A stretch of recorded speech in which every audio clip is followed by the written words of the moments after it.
చెప్పనండి, ఈ రోజున క్రైస్తవులు ప్రభువా నేను పాపిని అని ఏదో నోటితో చెప్పేసి వెళ్ళిపోతున్నారండి. బాగా గుర్తుపెట్టుకోండి, మీరు చేసే ఒక్కొక్క పాపం దేవుని యొక్క శరీరాన్ని చీల్చింది అనే సత్యం మర్చిపోవద్దు.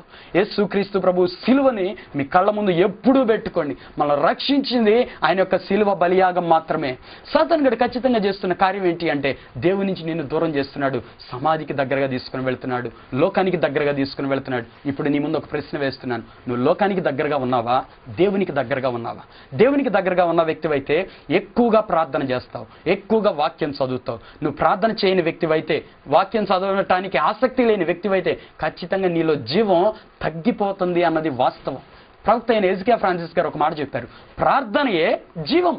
అంటే ప్రార్థించే వ్యక్తి మాత్రమే బ్రతికి ఉన్న క్రైస్తవుడు, ప్రార్థన చేయని క్రైస్తవుడు చచ్చిపోయిన వ్యక్తితో సమానమండి. ప్రియులారా, సమాధుల్లో జీవిస్తున్నాడు ఆ దయ్యం పట్టిన వ్యక్తి. నువ్వెక్కడ జీవిస్తున్నావు? దేవుని సన్నిధిలో జీవిస్తున్నావా?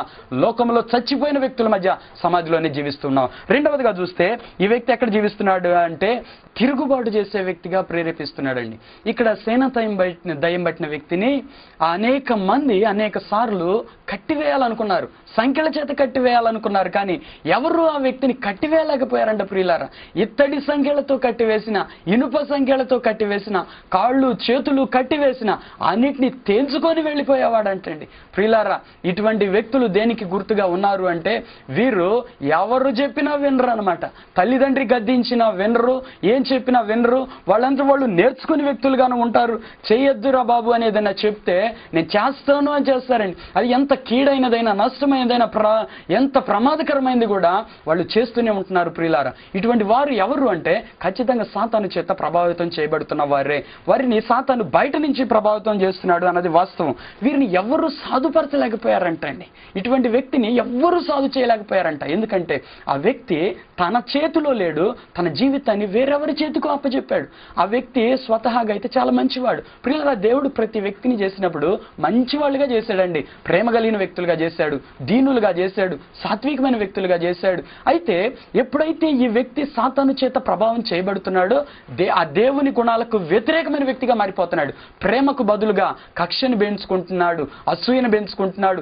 ఇలాగూ ఒక ప్రమాదకరమైన వ్యక్తిగా మారిపోతున్నారు, తిరుగుబాటు చేసే వ్యక్తిగా మారిపోతున్నాడు. సేనాదయం పట్టిన వ్యక్తి ప్రియులారా ఇక్కడ అందరి మీద తిరుగుబాటు చేస్తున్నాడు. ఇంట్లో ఉండడు, సమాధిలోకి వెళ్ళిపోతున్నాడు. ఆ వ్యక్తిని కట్టేసి అన్నా కాపాడదాం, ఇంట్లో బయటదాం అంటే ఉండడు, తెంచుకొని వెళ్ళిపోతున్నాడు. బంధాలు తెంచుకొని వెళ్ళిపోయే వ్యక్తులు కొంతమంది ఉంటున్నారు. తల్లిదండ్రిని ఎదిరించి వెళుతున్న యవ్వనస్తులు ఉన్నారు. ప్రియ యవ్వనస్తులారా జాగ్రత్త. మీ తల్లిదండ్రి మాట ఎదిరించి ఎవరో ఒక స్త్రీనో లేదా ఎవరో ఒక పురుషుడినో నమ్మి మేమేదో బాగుంటామని మీరు వెళితే ఖచ్చితంగా మీ భవిష్యత్తు అంధకారమయమైపోతుంది, ఒక ప్రశ్నార్థకం అయిపోతుంది, పతనం పోయే పరిస్థితి ఏర్పడుతుంది ప్రియులారా. తల్లిదండ్రి మాటకు లోబడినప్పుడు అది మనకు దీర్ఘాయుష్యం తీసుకొని వస్తుందని దేవుని యొక్క వాక్యం చెప్తోంది. కాబట్టి ప్రియులారా, తల్లిదండ్రి మాటకు లోబడండి. తెంచుకొని పోయే పరిస్థితి వద్దు, బంధాలు తెంచుకొని పోయే పరిస్థితి వద్దు. ప్రేమతో ఒకరినొకరు కలిసి ఉండటానికి ప్రయత్నం చేయండి, దైవజనులతో కలిసి ఉండటానికి ప్రయత్నం చేయండి, విశ్వాసులతో కలిసి ఉండటానికి ప్రయత్నం చేయండి. ఇటీవల కాలంలో కొంతమంది ఏమంటున్నారంటే మేము ఒక్కళ్ళమే పవిత్రంగా జీవిస్తున్నాం, అందరూ అపవిత్రంగా జీవిస్తున్నారు, వాళ్ళు మాకంటే యోగ్యులు కాదు, కాబట్టి మేమే యోగ్యులంగా జీవిస్తున్నాం, కాబట్టి మేము దేవునికి దగ్గరగా ఉంటాం, కాబట్టి మేము ఎవరితో మాట్లాడం, మేము ఎవరితో స్నేహం చేయం. ఇది ఒక తెలియని ఆత్మీయ గర్వానికి గుర్తుగా ఉంది ప్రియులారా.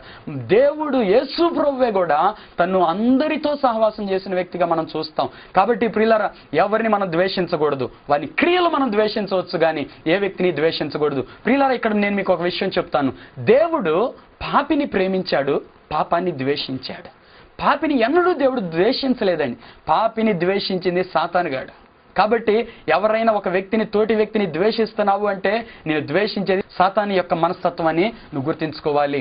కాబట్టి మనం ఎవరిని ద్వేషించకూడదు. ఈ వ్యక్తిని ఎవరు సాధుపరచలేకపోయారు ప్రియులారా. కాళ్ళు చేతులు సంఖ్యలతో కట్టివేసినా కూడా ఈ వ్యక్తి ఉండలేకపోయాడు. ఇంట్లో లేకుండా బయటకు వెళుతున్న వ్యక్తుల యొక్క జీవితాల్లో సాతాను క్రియలు ఉన్నాయి. అప్పుడు ఏం చేయాలంటే ఆ కుటుంబం మొత్తం ఉపవాసం ఉండి దేవుని సన్నిధిలో కూర్చొని విజ్ఞాపన చేయటం ప్రారంభిస్తే ఖచ్చితంగా సాతాను క్రియలు లయపరచబడతాయి. దేవుని యొక్క శక్తి మీ జీవితంలో ప్రారంభమవుతుంది. ఉన్నది. దేవుడు మీ జీవితంలో అద్భుతం చేయటం ప్రారంభిస్తాడు ప్రియులారా. ఉపవాస ప్రార్థన సాతాను క్రియలో లయపరచగలిగిందని యేసుప్రభువే చెప్పాడు. ఒక చోట దయ్యం వదిలిపోవాలంటే రెండు కారణాలు యేసుప్రభు చెప్పాడు. ఒకటి ఉపవాసము, రెండు ప్రార్థన. ఈ రెండు ఉన్న వ్యక్తుల జీవితాల్లో సాతాను క్రియలు లయపరచబడతాయి. తర్వాత మూడవదిగా చూస్తే ఈ సేన దయ్యం పట్టిన వ్యక్తిలో మనం చూస్తే ఎప్పుడు కేకలు వేస్తాడంటండి. కొంతమందికి ఊరికే కోపం వస్తూ ఉంటుంది, ముక్కు మీద కోపం ఉంటుంది, చిన్నదానికి భలే ఇరిటేట్ అయిపోతూ ఉంటారు, ఎక్కువగా వాళ్ళు చిరాకు పడుతూ ఉంటారు. ఇవన్నీ కూడా దేనికి గుర్తు అంటే సాతాను యొక్క లక్షణాలకే గుర్తండి. సాతాను ఆ వ్యక్తిని బాధ పెడుతున్నాడు అన్నది దానికి గుర్తండి. యేసు ప్రభు సమాధానానికి కర్త. సంతోషాన్ని నీ హృదయంలో ఇస్తాడు, సమాధానం ఇస్తాడు, సాత్వికం ఇస్తాడు, ఆత్మఫలాల్లో ఉన్న దీర్ఘశాంతం ఇస్తాడు. దేనికి కంగారు పడేలా ప్రవర్తించనివ్వడు. నెమ్మదితో, నిదానముతో, సమాధానంతో జీవించేలా ప్రభు మనకు సహాయం చేస్తాడు. ఏ విషయానికి కంగారు పడడం. కానీ సాతాను చేత ప్రభావితం చేయబడుతున్న ఒక వ్యక్తి యొక్క హృదయం ఎలా ఉంటుందంటే చిన్నదానికే కోపం వచ్చేస్తుందండి, చిన్నదానికే ఇరిటేట్ అయిపోతాడు, చిన్నదానికే కేకలు వేసేస్తారు అంతే. అదేమంటే నా కోపం ఇంత అంటున్న వ్యక్తులు ఉన్నారు. ప్రియులారా, నీకు ఖచ్చితంగా విడుదల కావాలి. నీ మీద ప్రభావితం చేస్తున్న సాతాను క్రియలు లయపరచబడాలి అంటే నీవు దేవుని పాదాలు పట్టుకొని, ప్రభువా నన్ను క్షమించు, నేను ఇలా కోపడుతున్నానయ్యా, దయచేసి నన్ను క్షమించు, ఈ కోపం నుండి నన్ను విడిపించు అని నీ అంతటా నువ్వే ప్రార్థన చేయాలి. ఇటీవల కొంతమంది విశ్వాసాలు చేస్తున్న పని ఏంటి అంటే వాళ్ళేమో కోపపడుతున్నారు, వాళ్ళేమో పాపం చేస్తున్నారు, దైవజనుడి దగ్గరికి వచ్చి అయ్యా మీరు మా కోసం ప్రార్థన చేయండి అంటున్నారు. మీరు ప్రార్థన చేయకపోతే యేసు ప్రభు మిమ్మల్ని విడిపించలేడండి. మీరు దేవుని దగ్గరికి వస్తే ఖచ్చితంగా మీరు విడుదలను చూడగలుగుతారు. సాతాను క్రియలు లయపరచబడటానికి యేసు ప్రభు పరలోకము నుండి భూలోకానికి వచ్చాడు. ఆయన అంత తగ్గించుకొని వస్తే నీవు కేవలం నీ హృదయాన్ని తగ్గించుకొని నిన్ను తగ్గించుకొని ప్రభు దగ్గరికి రాలేకపోతే ఎలాగో మేలు పొందుతావు? ఖచ్చితంగా నువ్వు సాతాను చేతిలో ఉంటావు. చాలా ప్రమాదకరమైన పరిస్థితికి వెళతారు ప్రియులారా. అటువంటిది తొలగిపోవాలని ఈ రోజు నేను మీతో మనవి చేస్తున్నాను. యేసు ప్రభు మిమ్మల్ని విడిపించడానికే ఈ లోకానికి వచ్చాడు. అపవాది క్రియలు లయపరచడానికి ఆయన ప్రత్యక్షమయ్యాడు. మూడవదిగా ఈ సేన దయ్యం పట్టిన వ్యక్తి ఎల్లప్పుడూ కేకలు వేస్తా ఉన్నాడు. ఒక మాట అండి, ఆ వ్యక్తి కేకలు ఎలాంటివి అంటే బాధతో నిండిన కేకలు.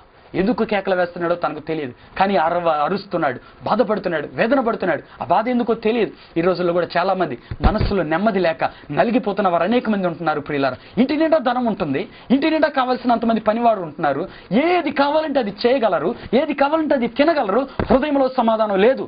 నెమ్మది లేక అలమటిస్తూ కేకలు వేస్తున్న వారి హృదయ రోదన ఎవరు చూడగలుగుతారు? మీకు తెలుసు, అది అంతరంగంగా మీకు తెలుసు. మీరు నలిగిపోతున్న వేదన మీకు తెలుసు. మీరు ఆ దయ్యము చేత పీడించబడుతున్న వ్యక్తులని ఈరోజు ఈ టీవీ ముఖంగా నేను మీకు తెలియజేస్తున్నాను. మీ హృదయంలో సమాధానం లేకుండా ఆ కేకలు వేయటానికి, వేదన పడటానికి, బాధపడటానికి మిమ్మల్ని అలా టార్చర్ పెడుతుంది ఎవరు అంటే ఖచ్చితంగా సాతానేనండి. యేసు ప్రభు నీ హృదయంలోనికి వస్తే నెమ్మది కలిగిన వ్యక్తిగా ఉంటావు, సమాధానం కలిగిన వ్యక్తిగా ఉంటావు. ఐదవదిగా మనం చూస్తే ప్రియులారా, ఈ వ్యక్తి ఎలా ఉండేవాడంటే తను గాయపరుచుకునే వ్యక్తిగా ఉండేవాడండి.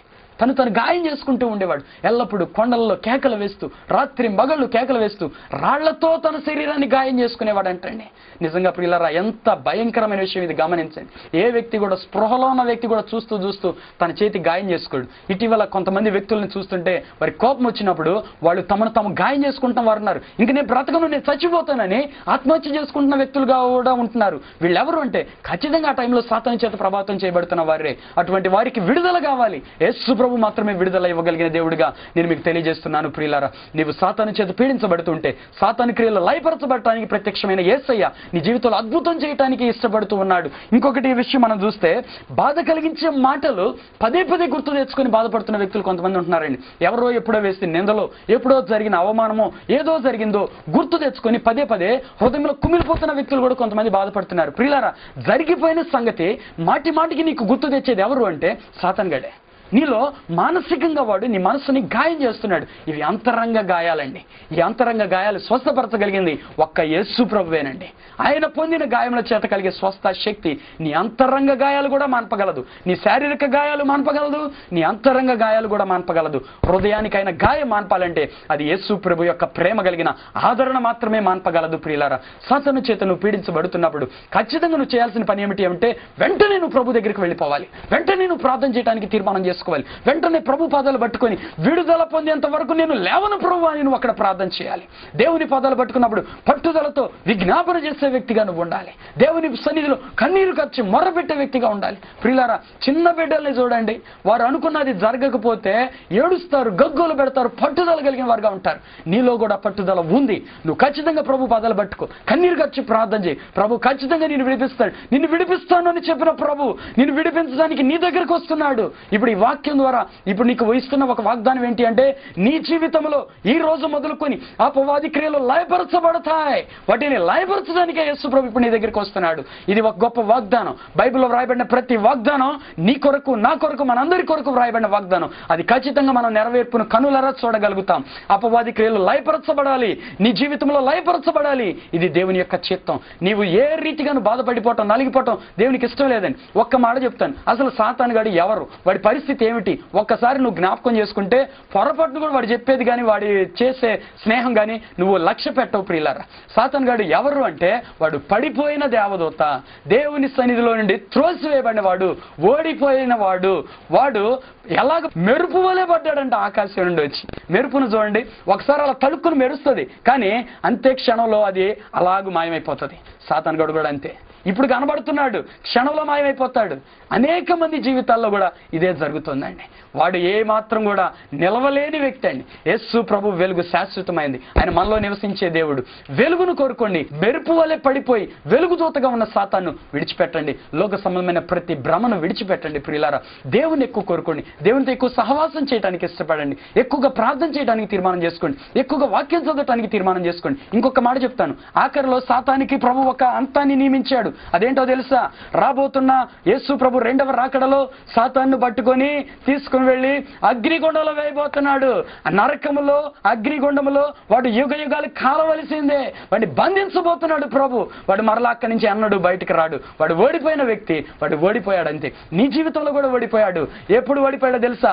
యేసు ప్రభు శిలువలో ఖర్చిన రక్తము మూలముగా వాడు నీ జీవితంలో కూడా ఓడిపోయాడు. యేసు ప్రభు శిలువలో సాతాను యొక్క తలను చేతగా ద్రొక్కేశాడు. యేసు ప్రభు చిందించిన రక్తం మూలంగా సాతాను క్రియలు లయపరచబడ్డాయి. యేసు నామం మూలంగా సాతాను మన కాళ్ళ క్రిందకు వచ్చేశాడు. అందుకే అపోస్తలుడైన పౌలు భక్తుడు చెప్తున్నాడు, సమాధానకర్తయగు దేవుడు సాతాను మీ కాళ్ళ క్రింద శీఘ్రంగా చేతగా ద్రొక్కించును. ఇప్పుడు ఈ కార్యక్రమం చూస్తున్న మీ ఇంట్లో ఏదైనా బాధ చేత మీరు నలిగిపోతుంటే, మీ ఇంట్లో జరుగుతున్న ప్రతి సాతాను కార్యం ఇప్పుడే నలగొట్టబడుతుంది. యేసుక్రీస్తు ప్రభు యొక్క శక్తి ఇప్పుడే మీకు విడుదల ప్రకటిస్తుంది. సమాధానం లేదంటే ఖచ్చితంగా నీకు గుర్తు ఏంటి అంటే నువ్వు దేవునికి దూరంగా ఉన్నావు అనేది గుర్తు. కాబట్టి ఇప్పుడే నువ్వు పశ్చాత్తపడు, ప్రభు పాదాలు పట్టుకో, ప్రభు నేను విడిపిస్తాడు. ప్రార్థన చేసుకుందాం.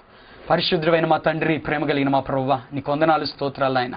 ఇప్పుడే ఈ కార్యక్రమం చూస్తున్న నీ బిడ్డలందరినీ దర్శించండి. ఇప్పుడే వీరి పక్షంగా నీ గాయపడిన హస్తాన్ని చాపండి ప్రభువా.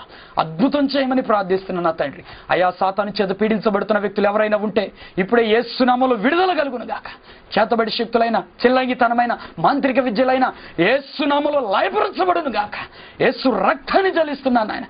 ఇప్పుడు వారి గృహాల్లో యేసుక్రీస్తు రక్తం యొక్క శక్తిని విడుదల చేస్తున్నాను. యేసుక్రీస్తు ప్రసన్నతను విడుదల చేస్తున్నాను. యేసుక్రీస్తు మహిమను విడుదల చేస్తున్నాను. యేసుక్రీస్తు ప్రభావాన్ని విడుదల చేస్తున్నాను ప్రభువా. ఇప్పుడే వారి కుటుంబంలో విడుదల కలుగునట్లు అద్భుతం చేయండి. ఇప్పుడే యేసు నామములో నేను విడుదల ప్రకటిస్తున్నాను. అయ్యా, ఆ కుటుంబంలో ఎవరైనా దురలవాట్ల చేత పీడించబడుతుంటే ఇప్పుడే యేసు నామముల వారికి విడుదల కలుగును గాక. సాతాను క్రియలు లయపరచబడును గాక. ఇప్పుడే అద్భుతం జరుగును గాక. యేసు నామములో మహిమపరచబడును గాక. యేసు నామములో విడుదల కలుగును గాక. ఇప్పుడే అద్భుతం చేయండి ప్రభువా. అయ్యా, నీ బిడ్డలకు సమాధానం దయచేయండి నా తండ్రి. కోపంగా ఉన్న బిడ్డలలో నుండి ప్రతి విధమైన బలహీనతలు తొలగించండి. తమ గాయం చేసుకున్న స్థితి నుంచి విడిపించండి ప్రభువా. అయ్యా, నలుగురితో సహవాసం చేయలేక లోపల కుమిలిపోతున్న స్థితి నుంచి విడిపించండి. సమాధానం దయచేయండి ప్రభా. నీ బిడ్డలందరినీ ఆదరించండి ప్రభా. అయ్యా, అనారోగ్యంగా ఉన్న బిడ్డలు ఎవరు ఉన్నవారిని స్వస్థపరచండి. అది ఎట్టి వ్యాధి అయినా సరే ఇప్పుడే యేసు నామములో తొలగిపోవును గాక. అయ్యా, అనాథలుగా కుమిలిపోతున్న బిడ్డలతోటి ప్రభా ఇప్పుడు మీ ఆదరణాత్మ చేత నింపండి. వారిని మీరు దర్శించండి, బలపరచండి ప్రభా. అయ్యా, ఇప్పుడు అద్భుతం చేయండి. ప్రతి విధమైన సాతాను క్రియను లయపరచి మీ నామానికి మహిమ తెచ్చుకోండి. మీ రాజ్యమును కట్టండి. సాతాను రాజ్యాన్ని కూల్చుమని యేసయ్య శక్తి కలిగిన నామములో ప్రార్థిస్తూ ఉన్నాము తండ్రి. ఆమేన్.